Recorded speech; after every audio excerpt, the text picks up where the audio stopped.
se lleve a cabo esta sesión de las vacunas o la vacunación en el tiempo del coronavirus. Nuestro coordinador de la sesión va a ser el doctor Uziel René Ochoa Pérez, quien es secretario de la AMB y vicepresidente del Colegio de Pediatría de San Luis Potosí. No quiero omitir agradecer a dicho colegio y al Colegio de Pediatría de Aguascalientes, así como a la Asociación Española de Vacunología, por estar el día de hoy presentes en esta sesión.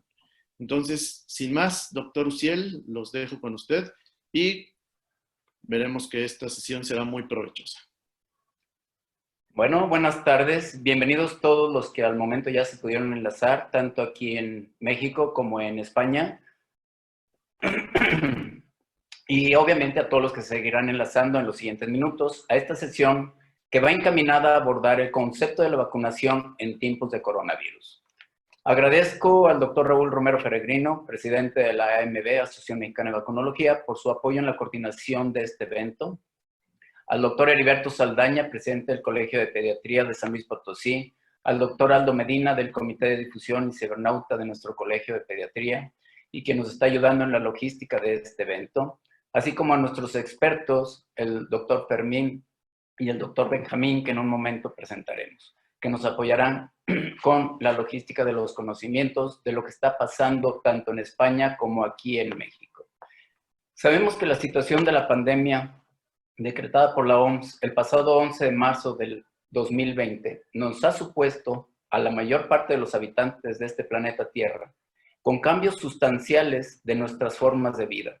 El confinamiento, el cierre de lugares públicos, el distanciamiento social, en definitiva, son formas de vidas conocidas que nuestros modos y nuestro modo de relacionarnos han ido cambiando el antes y el después de este inicio de esta pandemia. En este sentido, en aquellos países en los que han producido una elevada incidencia de COVID-19, estos cambios influyen en todas nuestras conductas.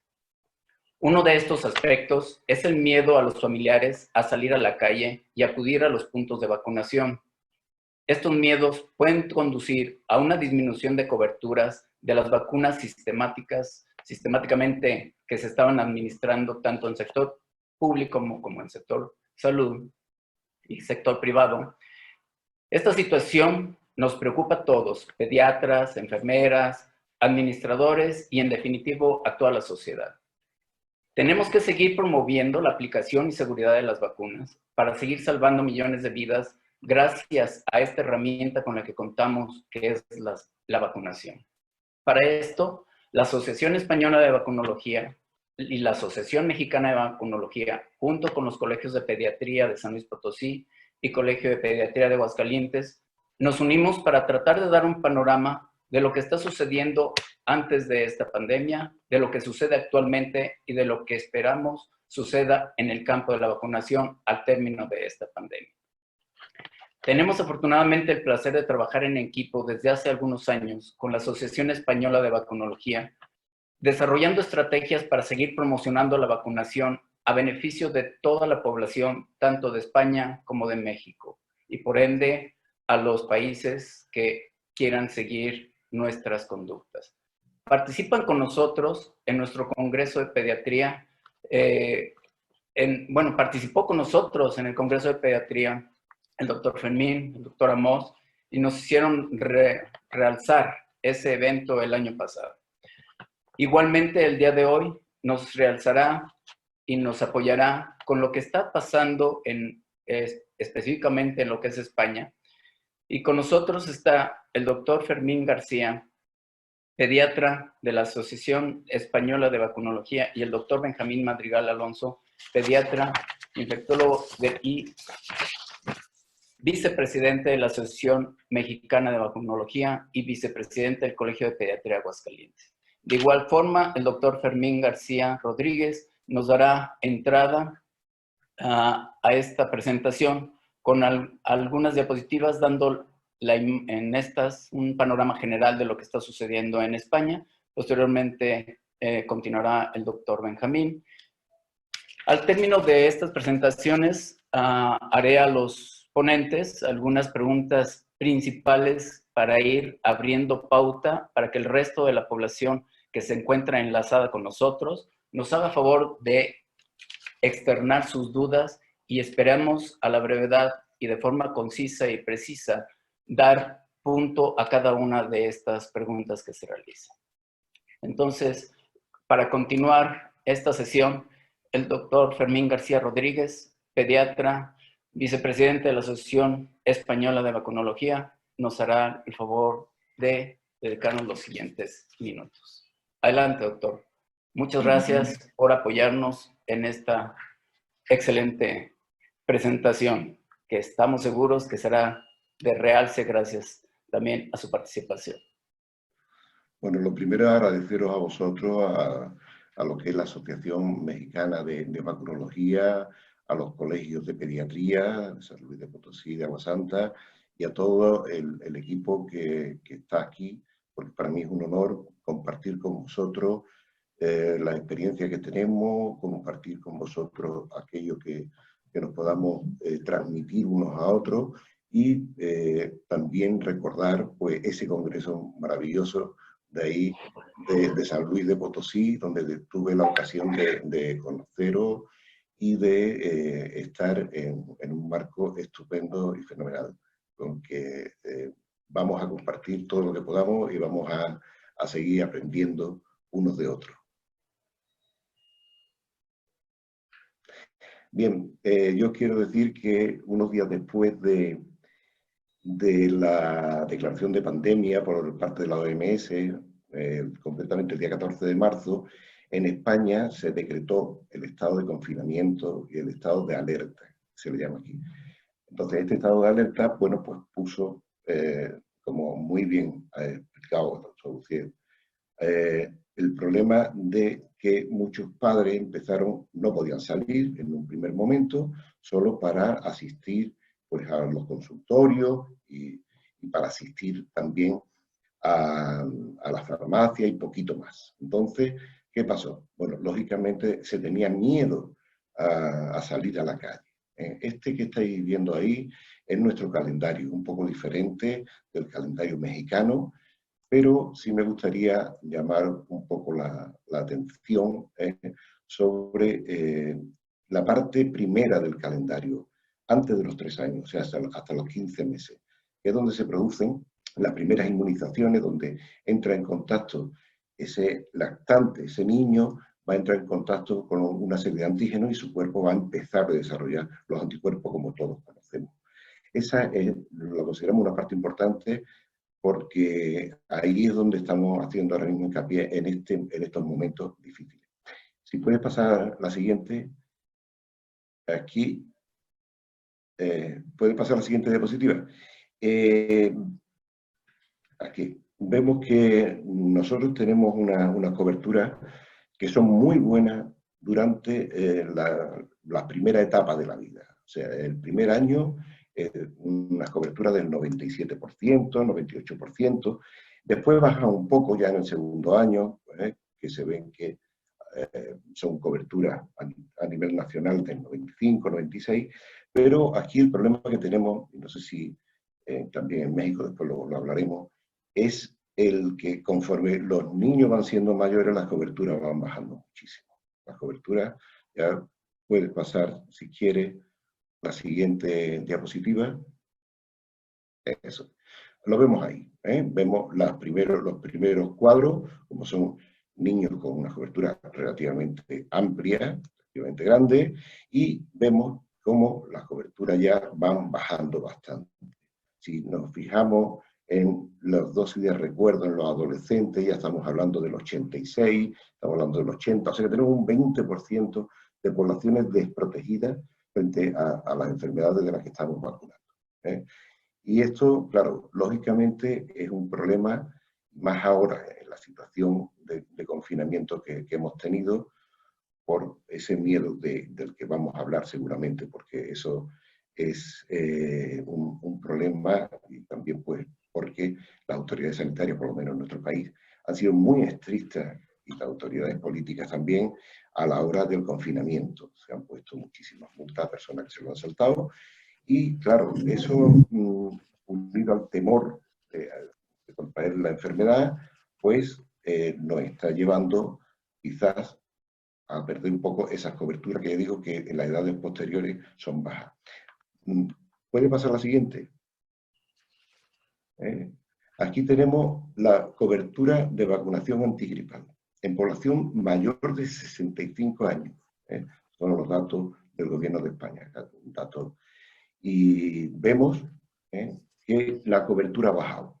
Recordemos que en el año 2009-2010 fue cuando apareció la gripe A, y lo conocéis mejor que yo, porque lo vivisteis en primera persona, el tema de toda la costa de aquí de México y el tema que nos llegó a todas partes. Si veis, es cuando tuvimos una cobertura amplia en estas edades. Sin embargo, si os fijáis en la tabla, pues vamos bajando las coberturas. Y estamos hablando de personas mayores de 65 años, que son de las más concienciadas.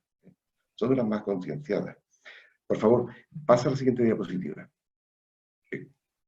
Ahí vemos, esta es una diapositiva de las distintas comunidades autónomas, cómo se comportan, pero vamos, que es muy, vemos que en los grupos de mayores de 64 años y de mujeres embarazadas, la verdad es que el comportamiento es relativamente bajo, nos gustaría que fuera muchísimo más. ¿Puede pasar la siguiente? Vamos ya con eso. Bueno, quedaba una que yo la voy a resumir. El problema que a pesar de los esfuerzos que se han hecho y se siguen haciendo por parte de las administraciones públicas, de los entes privados también, nos encontramos con que se producen al año una cantidad de 490.000 casos leves de gripe en personas mayores. Se producen. O sea, entonces, ¿qué significa? O sea, en toda la población, pero en personas mayores se producen bastante cantidad de gripe. Y ya veremos qué escenario vamos a disponer, de eso hablaremos posteriormente, cuando llegue una nueva temporada de gripe. Muchas gracias. Muchas gracias.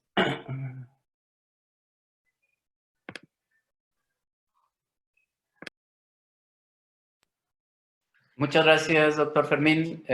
Continuamos con la presentación con el doctor Benjamín Madrigal, nuevamente vicepresidente de la Asociación Mexicana de Vacunología y vicepresidente del Colegio de Pediatría de Aguascalientes. Adelante, doctor. Muy buenas tardes. Sobre todo, para iniciar, quisiera agradecer a Fermín su disponibilidad para participar en esta reunión. Fermín, ya un buen amigo, ya conocido de tiempo, y es de las personas siempre dispuestas a participar en la educación médica continua con la pediatría organizada. Esto es una de las partes muy positivas para nuestro país. Y por otro lado, pues a través de este tipo de reuniones aprenderemos como mexicanos qué es lo que está pasando en un país como España. Es hermano desde muchos puntos de vista, y en esta cuestión del COVID-19 estamos hablando de que nos llevan la delantera tristemente, ¿verdad? Porque queramos estar en primer lugar. Nadie quiere estar enfrente de nada. Sin embargo, ustedes están aprendiendo muchas cosas que nosotros tendremos que aprender de ustedes para que impacte menos en nuestra población. Y al mismo tiempo agradecer a todos los grupos que participaron en esta reunión, la Asociación Mexicana de Vacunología, los colegios de pediatras de Aguascalientes, de San Luis Potosí, que están puestos, como siempre, a actualizarse en este terreno. Es la presentación en relación a qué es lo que está pasando en México. La primera, por favor. ¿Qué es lo que pasa en México con relación a lo que son vacunaciones? Ciertamente, las vacunas salvan vidas. Esto es algo que nunca debemos dejar fuera.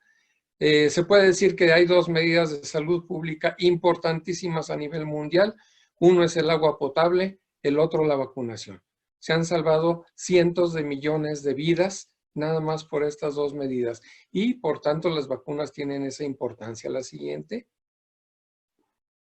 Nuestro esquema de vacunación, podemos decir que tenemos dos esquemas en cierta manera. El esquema nacional del sector salud, del sector público, que está manejando esquema de vacunas, tal vez dentro de lo que tiene uno de los esquemas más completos para América, Sin embargo, dentro de lo que hay también tenemos algunas vacunas que son sumamente importantes y son las que vienen en el recuadro inferior de la imagen. ¿Qué pasa con esto? Si ponemos ejemplos, a veces hablamos de varicela como una enfermedad que afecta a los mexicanos y hablamos entre 100 y 150,000 enfermos cada año. Esto es una gran cantidad de personas y si se complica aproximadamente el 15% de los enfermos, ya tenemos por consecuencia la posibilidad de las muertes secundarias. La siguiente. Este esquema es de 0 a 9 años. El esquema siguiente, si se fijan, viene de adolescentes de 10 a 19 años, en donde el esquema nacional abarca una pequeña cantidad de vacunas, pero también, por otro lado, la recomendación para vacunarse de este grupo de edad se amplía a muchas otras enfermedades. La siguiente. ¿Qué pasa con el esquema aplicable de 20 a 60 años de edad? Pues tenemos ya pocas vacunas que se aplican del lado sector público, pero a nivel sector privado tenemos una gran variedad de vacunas que pueden evitar muchísimas enfermedades, decenas de miles de enfermos y además también muchísimos fallecimientos. La siguiente. Y para el adulto mayor, el que tiene más de 60 años, yo digo que ahora el adulto mayor debe ser más de 70, porque la calidad de vida de los 60 todavía sigue siendo altamente funcional. Tenemos una pequeña cantidad de vacunas en el sector público, pero muchas que recomendamos, y esta es una recomendación de la Asociación Mexicana de Vacunología, aplicar esas vacunas para estos grupos de edad muy vulnerables desde muchos puntos de vista. Mencionabas, Fermín, el hecho de encontrarnos ante una pandemia, y una pandemia que afecta en España a la gente de mayor edad, pero aquí en México, bueno, es una situación diferente tal vez. Afecta a la gente mayor de 60 años, esto es, o mayor de 50, esto es definitivo, pero también tenemos grupos de edades hasta en infantes. La siguiente, por favor. Ahora, sí tenemos enfermedades, y eso es algo que nunca debemos desviar la mirada. Tenemos enfermedades que están presentándose, que si no manejamos vacunas, ese es el motivo de esta reunión. Si no manejamos vacunas, entonces tendremos que enfrentarlas nuevamente asociado al problema de la enfermedad COVID-19. La siguiente. Y tenemos estas enfermedades que históricamente hasta 2019, que es donde tenemos los datos respectivos, siguen presentándose en nuestro país. Tenemos enfermedades derivadas de esto a pesar de tener vacunas y eso es algo que no debemos de descuidar. ¿Por qué? Si teniendo vacunas y sin el COVID nos enfrentamos a estas enfermedades aún, ¿qué va a pasar con esta enfermedad que nos lleva a confinamientos? La siguiente. Seguimos con el mismo grupo de enfermedades, algunas como meningococo que decíamos no existe en México. Pues sí, tenemos baja frecuencia de infección meningocócica grave, sí, y con todo, dentro de lo que hay, también ya tenemos casos y cada vez van a ir presentándose más casos. La siguiente. Las coberturas es algo que preocupa y es algo que en todos los países del mundo debe de preocuparnos porque no debemos dejarlas fuera. La siguiente. Si vemos la encuesta nacional de salud y nutrición, tenemos problemas con los esquemas de vacunas. El número completo de vacunas que se debe de manejar a los pacientes es variable y es variable de acuerdo a muchos factores que están participando, desinformación, falta de voluntad, grupos antivacunas, que están dañando al esquema nacional de vacunación. La siguiente. Tenemos problemas derivados de esto, pacientes subvacunados, aquellos que por falta de abasto, aquellos que por todo lo que dicen en la eterna historia en México, cuando menos es mañana voy y el mañana nunca llega. Esto es un problema también grave cultural. La siguiente. Es decir, esquemas completos en menores de un año con 9 dosis, el 20% prácticamente. Y así vamos en este tipo de situaciones para tener en un año de edad el esquema de 14 dosis, que son las que se recomendarían 16.8%. Esto es gravísimo, gravísimo para cualquier país, gravísimo para cualquier enfermedad. La siguiente.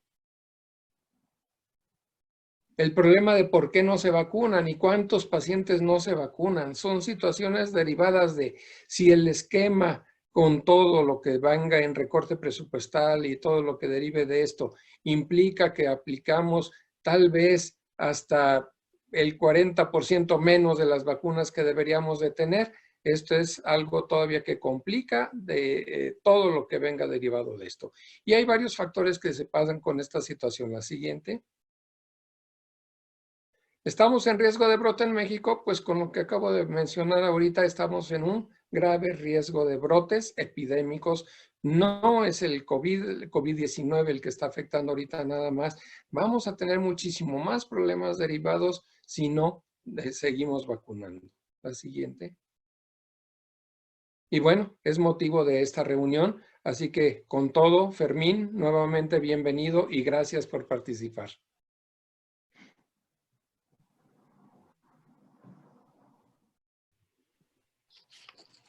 Muy bien. Muchas gracias, doctor Benjamín. Continuando, me gustaría hacer hincapié en una imagen que nos pasaron y que veo que es muy didáctica. Aquí me la pasó un muy querido amigo mío y casi medio hermano, en donde se ve a grosso modo los riesgos de contagio de acuerdo a los sitios en donde se encuentra cada una de las personas y que obviamente, como se señala a mero abajo, el estar en casa, pues es lo mejor que podemos hacer ante esta contingencia. Sin embargo, viendo en cuanto a riesgos, pues obviamente el principal riesgo es, pues si estamos en un hospital COVID, pues obviamente es el lugar donde más riesgo hay. Hay que tomar muy en cuenta que el transporte público, los bancos, los cajeros, los elevadores, mercados, supermercados, restaurantes, ocupan un lugar muy arriba todavía comparado con el riesgo que hay de estar en un consultorio médico. Entonces, de ahí la importancia en donde sigamos promoviendo de que a lo mejor bajo sus condiciones de seguridad, de su sana distancia, etcétera, el acudir a lo mejor a un consultorio con las medidas tanto que los médicos estamos teniendo como de los mismos pacientes, etcétera. Yo creo que podríamos seguir promoviendo lo que es el uso y la aplicación de la vacuna. Y por último también se está haciendo mucho hincapié en este término que se llama infodemia, en donde pues existe una proliferación en Internet de noticias sobre salud totalmente falsas o parcialmente incorrectas. Es muy importante que sepamos de dónde estamos obteniendo esta información y de dónde estamos prácticamente haciendo y difundiendo estas noticias que muchas veces nos llevan a crear más caos o más desconfianza ante la verdad de lo que está sucediendo y que inclusive mucha gente todavía sigue pensando que esto no es verdad, que no existe prácticamente lo que es el coronavirus. Vamos a pasar prácticamente a la siguiente parte, en donde me gustaría que ambos ponentes me fueran contestando las siguientes preguntas. En este periodo de alerta, en esta contingencia sanitaria, ¿qué está sucediendo en cuanto a las coberturas vacunales? Doctor Fermín, para empezar. Bueno, pues de momento no tendremos la cobertura hasta final de año, que es cuando las autoridades sanitarias nos facilitan estas coberturas vacunales. Pero sí lo que estábamos diciendo de que a corto, medio y no sabemos si a largo plazo, yo creo que las coberturas vacunales van a bajar bastante. Ese miedo a salir, unido a que ya los adolescentes y preadolescentes de 12, 13, 14 años pues no quieren vacunarse, simplemente se niegan a vacunarse en muchas ocasiones, pues pueden hacer que nos bajen las coberturas.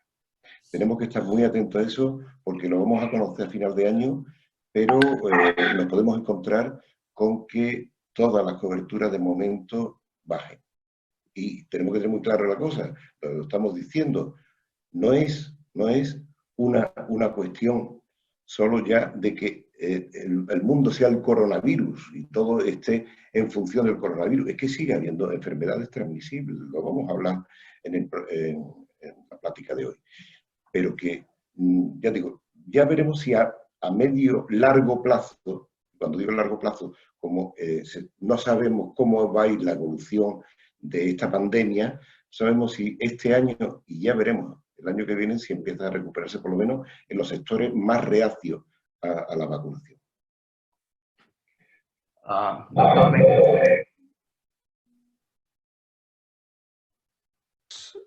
Perdón, tenemos una situación en función de la pandemia. Sí nos está afectando a todo el país, nos está afectando a todo el mundo.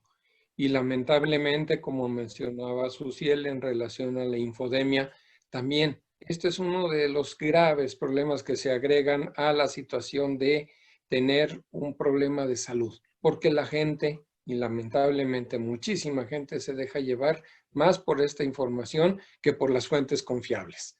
Es una triste realidad. Ya hasta de manera chusca se está mencionando el líquido sinovial que venden en San Luis Potosí, y es caro, cuesta miles de dólares, ¿sí? Pero dentro de lo que hay esto es una situación que va a impactar, y va a impactar no nada más en lo que son coberturas nacionales, en la presencia de enfermedades. Si tenemos baja cobertura, y lo reconocemos, baja cobertura en el país, dada por muchos motivos que están participando, hasta el pleito de no quiero que vacunen a mi hijo porque va a tener autismo, va a tener muchas cosas, pues definitivamente con el COVID encontraron el pretexto ideal para no salir de sus casas ni dejar que se vacune a la gente. Esto va a reflejarse a futuro necesariamente en la presencia de enfermedades infecto-contagiosas prevenibles por vacunación, que esa es la desgracia.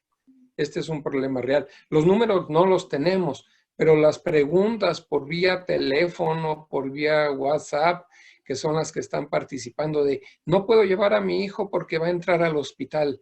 No, tengan en cuenta que en muchos hospitales el área de medicina preventiva está de lado, está en un área diferente donde no están los pacientes.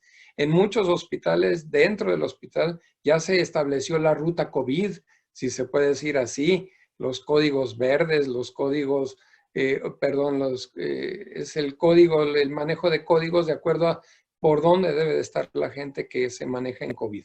Es una situación totalmente diferente. Ir a un hospital implica llevar todas las medidas de prevención adecuadas, precaución, higiene, lavado de manos, todo lo que derive de ello, el cubrebocas, para que no haya contagios con estas personas. Y es, pues lamentablemente lo que ahorita estamos viviendo es la gente que no se quiere vacunar porque le va a dar el COVID, pero se reúnen lamentablemente en las fiestas que al cabo de algo se han de morir, ¿verdad?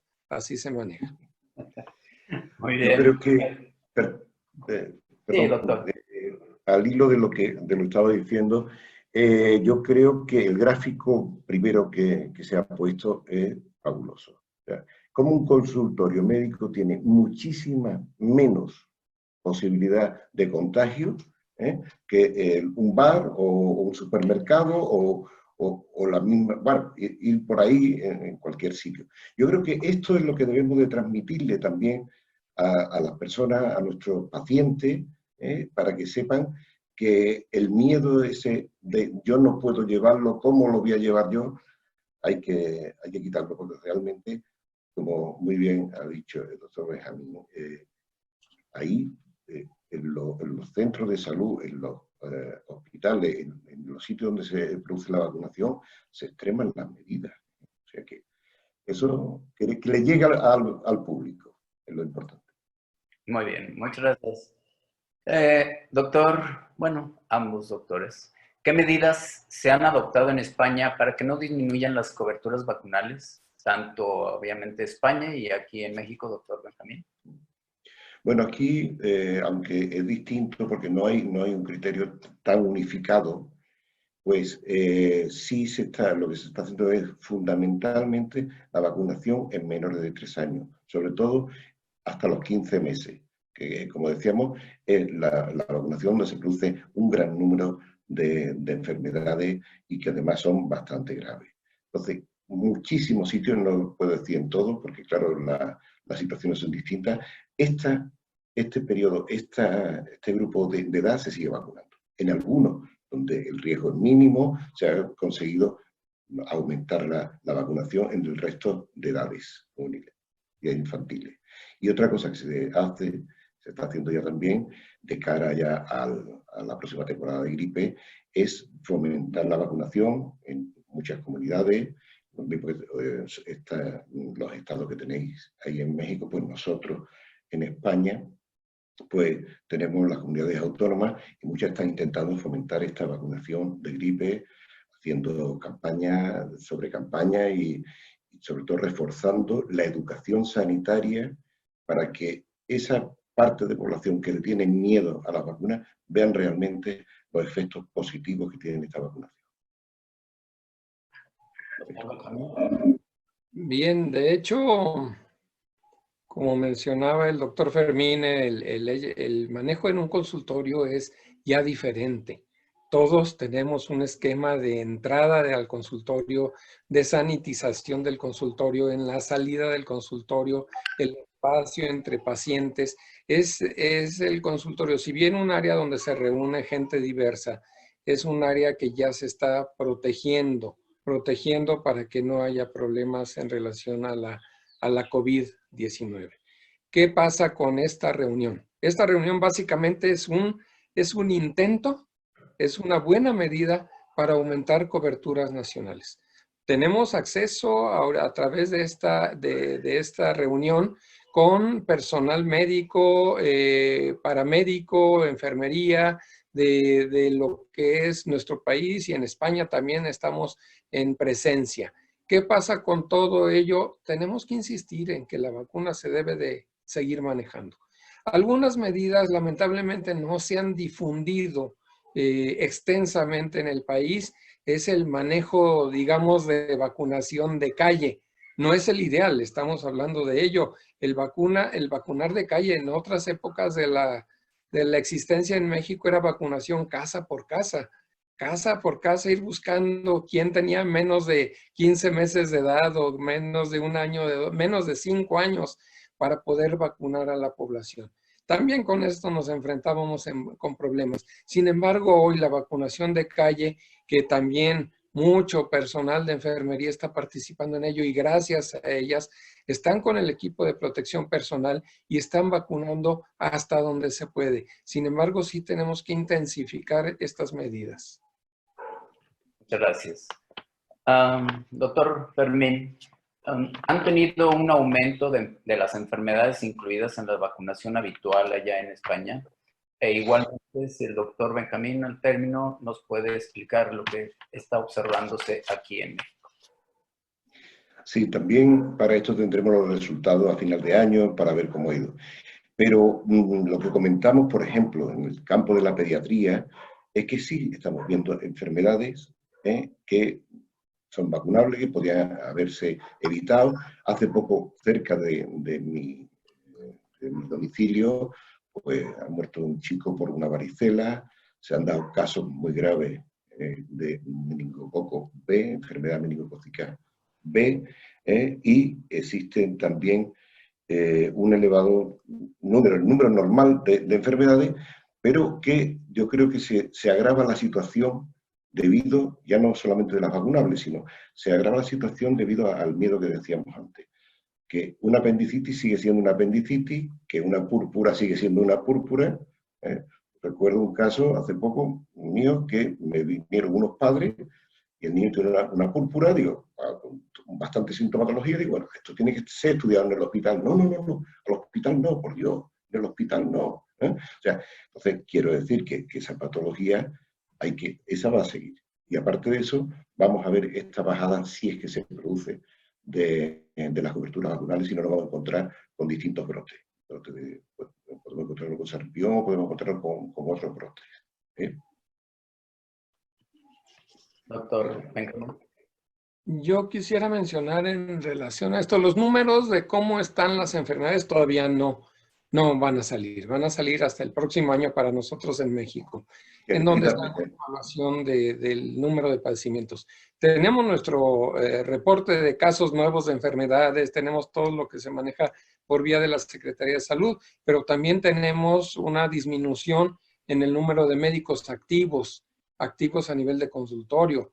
Los que somos de mayores de 60 años y además tenemos comorbilidades, también debemos de cuidarnos, porque estamos en el grupo de mayor riesgo hasta de morir por la COVID-19. ¿Qué pasa con estas enfermedades? Si lo que se presentó en los cuadros previos para México, seguimos teniendo de todas las enfermedades prevenibles por vacunación, tenemos muchos casos, algunos de ellos hasta de 90,000 casos, 100,000 casos, como es el caso de la varicela. ¿Qué sucede con todo esto en la medida que nos impacte ya formalmente la COVID? Tenemos muy poco tiempo con la pandemia en México, pero pues sí estamos aprendiendo de España en que con todo hay problema para ir a vacunarse. Un gran rechazo hacia la cobertura vacunal ahora por parte de la población o incluso por parte de todo lo que sería traslado hacia los lugares donde se vacune, los sitios de vacunación. El personal se está exponiendo a riesgo de contagio con los portadores asintomáticos, todo el personal de vacunas. Es decir, es una pandemia que sí debemos de bloquear. ¿Cómo vamos a tener el próximo año las enfermedades cuando ya las tengamos? Si nunca hemos podido frenarlas completamente, pues las vamos a tener aumentadas. ¿Qué pasaba, por ejemplo, con el sarampión? Hasta el 24 de abril, si mal no recuerdo, ya teníamos 154 enfermos de sarampión en el país. Esto para nosotros es una epidemia. Y además ya empezó no nada más la distribución, la presentación local de casos, sino a nivel de otros estados ya también se está diseminando la enfermedad. Esto es algo que esperamos a futuro.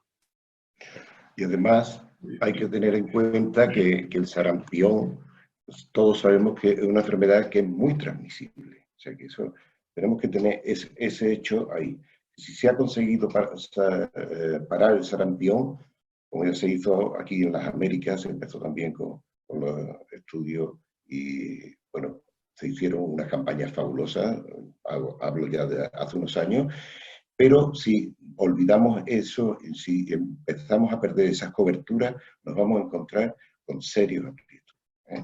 Y la población tiene que comprender que el sarampión no es una enfermedad benigna siempre, que hay muchos casos, que hay muchas complicaciones y que lo que tenemos que estar es luchando los sanitarios para que esas coberturas no bajen y si podemos, aumentarlas. Muchas gracias. Nuevamente, es un punto que me gustaría recalcar y que nos hicieran favor de hacer énfasis en todas aquellas personas que tienen miedo de salir de casa para ir a vacunarse a un hospital, para irse a vacunar a un consultorio. Si se implementaron algunas estrategias allá en España en particular, o qué estrategias en base a lo que tienen de experiencia sugerirían para nosotros también tratar de implementarlas, aparte de algunas otras que ya hemos estado implementando aquí en México. Bueno, nosotros lo que yo digo desde el gobierno central se ha hecho y desde los gobiernos regionales, pues es fundamentalmente el confinamiento. En la pirámide esa que enseñasteis al principio, se veía claramente que la casa es el sitio más seguro. Después, un poco de educación preventiva, por ejemplo, el lavado de las manos, el distanciamiento social, el que ahora que ya se ha permitido que ya pueden salir a dar un paseo toda la población, pero se hace por grupos etarios. Entonces, de determinados grupos de edades salen de la casa a una hora, mientras que otros salen a otra.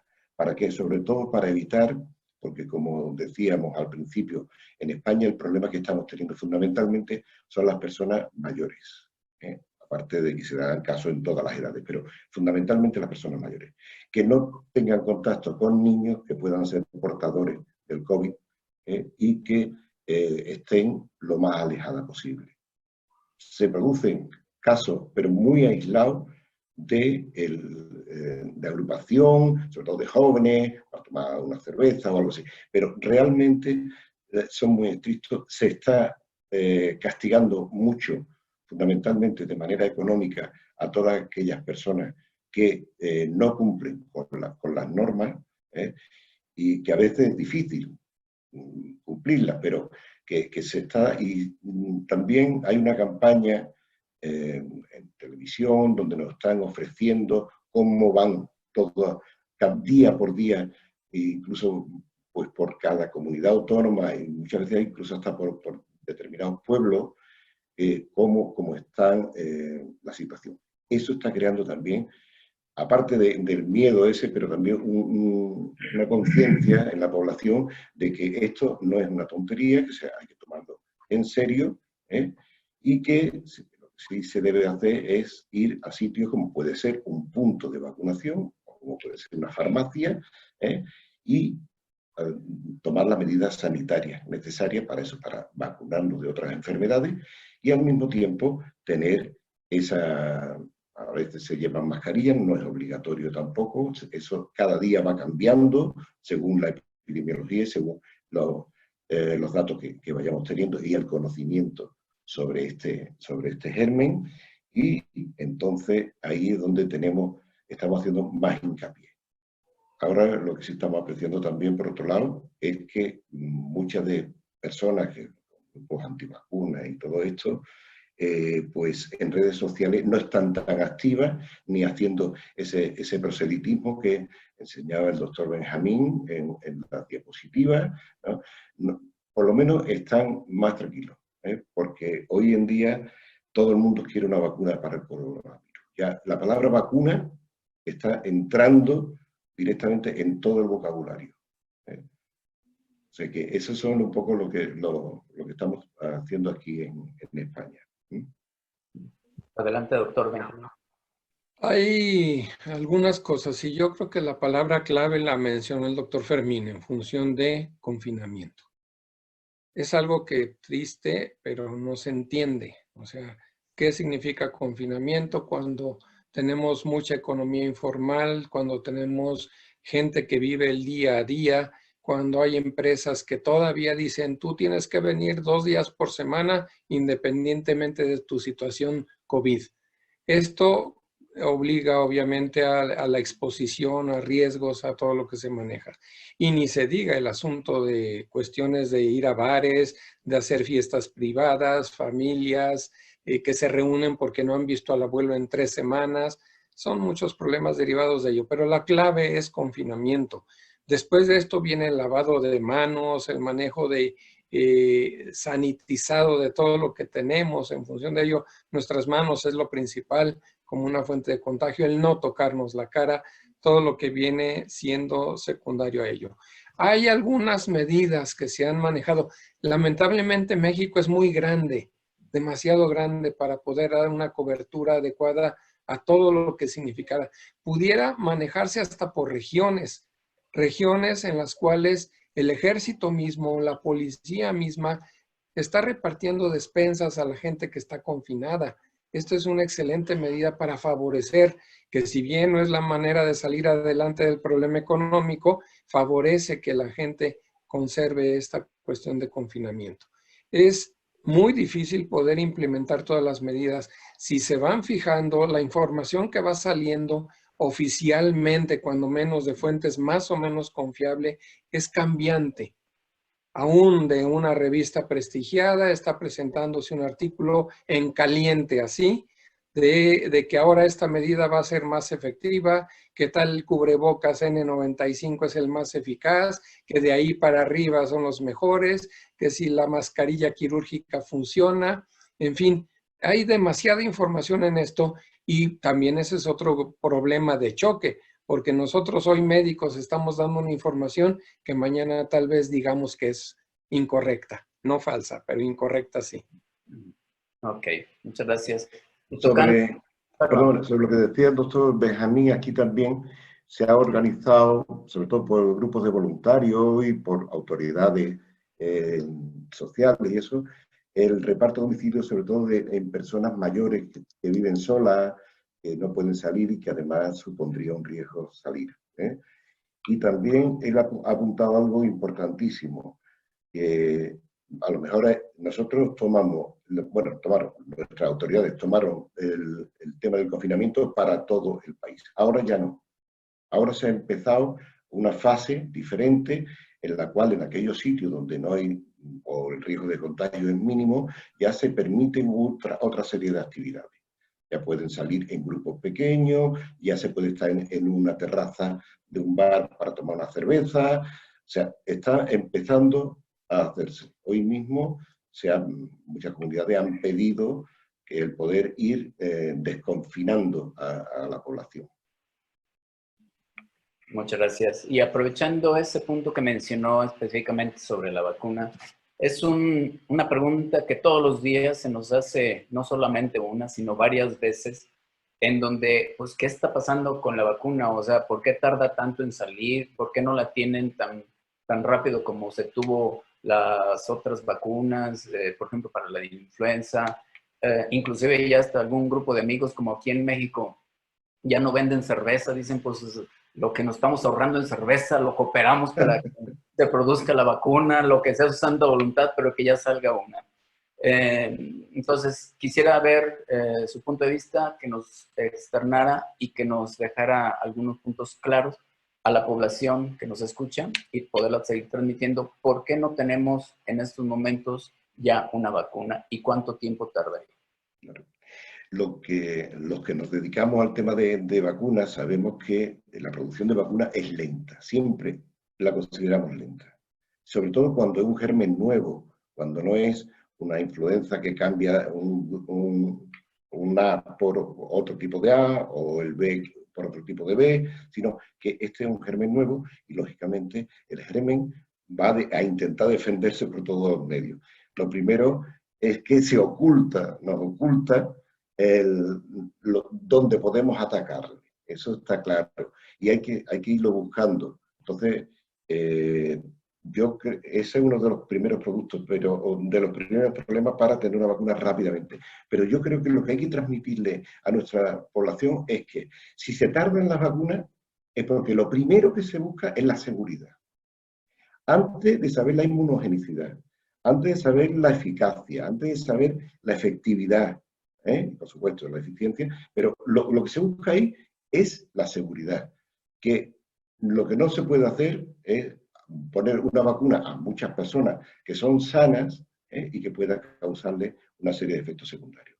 Esos estudios de seguridad llevan un tiempo, ¿verdad? Benjamín me lo podía corroborar, ¿no? Eso son meses y normalmente años para ver que una persona que se ha puesto una vacuna, pues dentro de 3 meses o dentro de 6 meses, no empieza a presentar una serie de síntomas. Claro. Por lo tanto, esa seguridad es lo que nosotros tenemos que llevar a la población. Oiga, esto es un producto seguro. Y si encima podemos quitar un porcentaje de afectados de la enfermedad que sea, pues estamos haciendo un bien a ese porcentaje, ojalá fuera el 100%. Benjamín, ¿qué piensas? El pensar en vacunas, esa es una de las... A mí me apasiona porque una vacuna es la única manera como tenemos de atacar una enfermedad sin que nos dé. Sin embargo, hay puntos a tomar en cuenta. Si yo estoy pensando en una vacuna y esta vacuna tiene que pasar por una fase preclínica, fase 1, fase 2, fase 3, hasta que pueda ser aplicada a una población y considero que una vacuna está hecha ya sea de gérmenes atenuados, gérmenes inactivados, fracciones antigénicas, vacuna de fracciones antigénicas con adyuvantes. Hay muchos tipos de vacunas que no es tan fácil manejar. Yo comparo mucho con lo que sucede acá, espero puedas venir un día, Fermín, para un estado vecino que es León, se dedica al cuero, al manejo del cuero y hacen muchos zapatos, entre otras cosas. Pero si yo soy fabricante de zapatos y sé cómo saco un modelo de zapato, ya sé, lo he fabricado durante mucho tiempo y me piden de la talla o de la medida 45, por mencionar un número, pues lo único que hago es hacer el zapato más grande con las mismas especificaciones y sale el zapato como salió la vacuna de influenza en 12 semanas, cuando se dio la influenza del 2009. Entonces ya sabíamos cómo fabricar ese zapato, cómo fabricar esa vacuna. Cuando nos enfrentamos a un germen nuevo, como este es el SARS-CoV-2, nos enfrentamos a un germen que no lo conocemos bien. Es más, hasta ahora se está hablando de la fisiopatología, de la histopatología, bueno, de los hallazgos en necropsias, todo lo que se está manejando porque no es más que un germen nuevo que estamos viendo cómo se comporta. Como mencionabas, el hecho de encontrarnos con una fracción antigénica constante que no se oculte en el germen no es nada simple.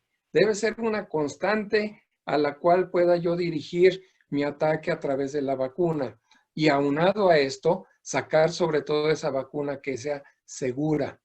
Algo que lamentablemente cuando se manejó la vacuna de influenza dijeron, la sacaron tan rápido que creo que sí era cierto que querían matar a la mitad de la población del mundo. Entonces, ahí es donde entramos en esos grandes choques, ¿no? El cómo entiende la gente el aspecto vacuna. Lo que sí debe de tenerse en cuenta es que cuando sale una vacuna, es una vacuna segura, completamente segura, de tal manera que el riesgo de tener algo derivado a ella, que siempre va a existir, como cuando nos tomamos una aspirina, yo me puedo morir con una aspirina, aun cuando millones de personas la hayan tomado y seguirán tomándola. Pero cuando hablamos de una vacuna segura, es una vacuna que nos da el potencial riesgo-beneficio, que sea muchísimo mayor el beneficio que el poco riesgo que pudiera existir. Sí, y al hilo de eso también decir que para que la autoridad sanitaria del país que sea, la autorice, necesita una cantidad de dosieres tremendo. O sea, y ahí está todo recogido. O sea, que eso es mucho trabajo, pero lo primero y fundamental es saber cómo atacar a esto. Lo que sí me gusta, y como algo bueno de esta pandemia, es que se están aunando los esfuerzos de los investigadores. Eso creo que es fundamental. O sea, que haya muchas líneas de trabajo, que se esté trabajando en Europa, que se esté trabajando en América, que se esté trabajando en Asia, porque aquí esto es una carrera contra reloj, y en esa carrera contra reloj, pues lo que tenemos que conseguir es que alguien llegue a la meta.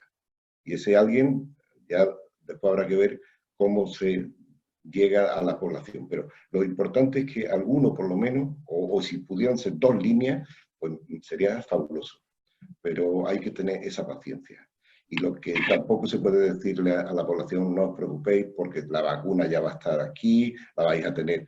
Ojalá sea así, pero viendo la dificultad que tiene la producción de una vacuna, como ha hecho el doctor Benjamín, yo creo que tenemos que tener esa paciencia y luchar con los mecanismos que tenemos, con los tratamientos y con las medidas preventivas al máximo posible, mientras que ese campeón llegue a la meta.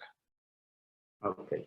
Además, una aclaración, perdón. Ajá. En función de esto, se ha extendido una gran cantidad de información en relación a las vacunas que ya se están probando en el mundo. Sí hay muchos prospectos de vacunas, pero muchas vacunas de estas, en el momento de hacerlas funcionar, se da uno cuenta que siempre no. Ojo, porque también es información que hay que descender a toda la población, que si bien mucha gente en el mundo está trabajando en vacunas, lo que está funcionando es lo que va a salir. O sea, no es nada más el pensar que ya los chinos tienen la vacuna y que esperan a que se muera la 4/5 partes del mundo para poder sacar a vacunar a los restantes. No es más que falsedad lo que se está circulando por ese lado. Y todavía va a tomar tiempo. ¿Cuánto? No se sabe. Sí. Dentro de algunas otras preguntas de los participantes que nos están escuchando, dice, ¿existe relación entre la aplicación de la vacuna BCG y prevenir la enfermedad ocasionada por el SARS-CoV-2? Doctor Fermín, no sé si le tocó ver algunos de estos publicaciones. Sí, la he leído, porque ahora hay muchísimas publicaciones, la he leído. Nosotros desde hace muchísimos años nos vacunamos con BCG en toda España. Solamente había una comunidad autónoma que era el País Vasco, Euskadi, que esa sí mantuvo la vacunación de BCG durante más tiempo. Sin embargo, no estuve revisando un poco, como a grosso modo, por supuesto. que en esta región pues no tienen tampoco una diferencia significativa con otras. Nosotros en Andalucía, que es el sur de España, hace muchísimos años que no vacunamos con ella. Murcia es una región que tampoco está vacunando con ella, o Canarias, ¿no? Y somos de las que tenemos menos número de enfermos en relación con otras. Vosotros que sí tenéis aquí la vacunación BCG, no sé si la tenéis por estados o es para todo el territorio nacional. Sí, en México se maneja la vacuna BCG al nacimiento. Tuvimos algunos años durante que se manejó al nacimiento y a los 6 años de edad, o 5 años de edad, que era cuando iban a entrar más en riesgo de contagio de tuberculosis con otros pacientes al entrar a la escolaridad primaria. El asunto de las publicaciones que han salido en relación al manejo de la BCG que disminuye el riesgo, sí son publicaciones y digamos publicaciones formales dentro de lo que hay. México ha manejado durante muchos años la vacuna BCG y por tanto nos estamos enfrentando de igual problema con la pandemia. ¿Qué es lo que sucede en esto? Habría que meterse en mecanismos inmunológicos, mecanismos muy detallados que todavía se están investigando, también es muy real. Pero tenemos una epidemia en México, epidemia actual, pandemia en el mundo. Podemos hablar de la enfermedad por COVID-19 como una enfermedad que nos está impactando y que incluso tiene más mortalidad que en otros países. Es complicado todo esto y por tanto BCG todavía no se puede decir que sea la vacuna protectora en contra de la enfermedad. Okay. Prácticamente estamos casi finalizando la presentación. Sin embargo, algunas otras de las preguntas también son interesantes, en donde señalan si algún paciente ya cursó con coronavirus, ¿cuánto tiempo después se puede continuar vacunando de las otras vacunas? Esa es una buena pregunta. Ahora mismo habría que, no sé si hay estudios, me parece que ya van por ahí, pero claro, en niños nosotros tenemos poca experiencia, nos están dando demasiados casos en niños. La temporada de gripe todavía ya ha acabado, la anterior, la 19-20, entonces eso es lo que yo creo que es importante saber. Y si se puede vacunar perfectamente, pero antes yo creo que la pregunta que se están haciendo aquí y que nos hacemos todos es, ¿cuál es la duración de la inmunidad natural? O sea, esa persona que está afectada del COVID, ¿hasta qué tiempo puede mantener esa inmunidad? ¿Puede contraer una segunda infección pasado unos meses o pasado algo? Entonces hay que ser, yo creo que en ese aspecto sí hay que ser un poco prudente hasta que las personas que están investigando nos puedan decir, dar un poco de sentido a esto. Es que llevamos muy poco tiempo con esta, y son muy pocos, relativamente, las personas que han dejado ya de padecer la enfermedad y que siguen con los controles para ver este aspecto de cuánto va a durar esa inmunidad natural. La pregunta se puede observar desde algunas aristas. Uno, yo enfermo de COVID con tos, dificultad respiratoria, me recupero y ¿cuándo me puedo volver a vacunar? Poner las otras vacunas. En cualquier momento, hasta donde va, no hay afectación de la inmunidad, ¿no? Entonces, por tanto, puede ser vacunado sin ningún problema en este momento, cuando menos lo decimos. Sin embargo, desde otro punto de vista, hay que considerar la excreción del virus. O sea, yo enfermo COVID, ¿en qué momento puedo ir a que me vacunen con la seguridad de que no voy a contagiar o hay mínimo riesgo de contagio a la población con la que me enfrento, que es el personal de vacunación? Cuando menos actualmente se habla de un mes como una posibilidad de decir, aunque los estudios no hay, esa es otra de las cuestiones, pero poder decir, yo puedo ya ir con seguridad, no contagiar a la gente que me va a vacunar, más o menos hoy en día estamos hablando de un mes para tener esa protección. La otra posibilidad, yo me puedo contagiar 2 o 3 veces de coronavirus, pues eso es algo que tampoco sabemos. ¿Y qué tan letal puede ser en ese segundo contagio? Tampoco lo sabemos. empiezan a salir algunas cuestiones de que el virus va mutando, va teniendo modificaciones, pero si surge una vacuna, va a ser una vacuna sobre la base más constante del virus, que aunque tenga algunas mutaciones, puede seguir siendo efectiva. Esa es la otra situación. Y ya cuando salga me voy a vacunar contra coronavirus. Es real. Ok.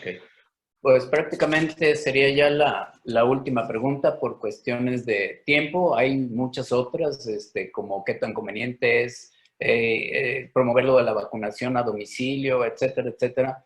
A todos los que nos están escuchando, la presentación va a ser grabada y va a ser pasada por diferentes vías. Y también les vamos a pasar algunos datos en donde a través de lo que es la Asociación Española de Vacunología y la Asociación Mexicana de Vacunología, pueden hacer todas las preguntas que por cuestiones de tiempo no vamos a poder estar contestando en este momento, y con mucho gusto se les hará llegar tanto la opinión o las respuestas por parte de nuestro querido y estimado amigo Fermín desde España, desde acá, de parte de la Asociación Mexicana de Vacunología. Pues muchas gracias a todos. El doctor Raúl, no sé si quiera decir algunas otras palabras o para terminar con esta sesión. Claro que sí, muchas gracias, doctor Uziel. Muy bien, nuestros panelistas, muchas gracias por la participación. Muy ilustrativa, la verdad, lo que está sucediendo en España, y esperemos que podamos tomar lo bueno y aprender de lo malo para que nosotros aquí en México se mejore todo esto. Creo que el mensaje es clave. El mensaje es muy claro. Vacunemos. Vacunemos y vacunemos. Sí hay vacunas que pueden esperar a que termine este periodo de confinamiento, que por este mismo periodo pues disminuirá el contagio de muchas de estas vacunas, pero hay algunas que es mejor aplicarlas entre más apegados al esquema, mejor. ¿Sí? Entonces creo que ese es el esquema, el mensaje final, que continuemos vacunando. Y muchas gracias nuevamente a la AMB, a la AEP, AEB, al Colegio de Pediatras de San Luis y de Aguascalientes. Esperemos poder continuar con este tipo de sesiones.